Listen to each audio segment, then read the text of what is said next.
এখন মশাই একটু মায়ের কাহিনী কিছু বলুন। আমাদের 800 বছর মন্দির, মায়ের অনেক পুরোনো মন্দির। মা হচ্ছে শ্বেতকালী। মায়ের এইখানে কত মানুষ এই যে দেখুন আনাজ করছে, এখানে মায়ের ভোগ। এবং আগেতে মায়ের 30 টাকা করে নিতাম, এখন 40 টাকা আমরা করেছি। মায়ের ভোগ ভালো করছি, আমরা পরিষেবা আমরা ভালো দিচ্ছি। মায়ের ভোগ আগের থেকে অনেক আমার তুলনা ভালো হয়ে গেছে। মায়ের পরিষেবা আমরা ভালো দিচ্ছি, হ্যাঁ সব কিছুই আমরা ভালো দিচ্ছি। মায়ের যাত্রীও আমাদের ভালো আসছে।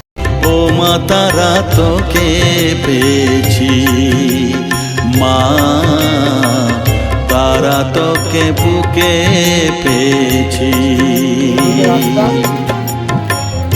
তারা তারা ডেকে ডেকে মা তোর কৃপা সাথে রেখে আমি যে বিভোর হয়েছি। ও মা তারা তোকে পেয়েছি, মা তারা তোকে বুকে পেয়েছি।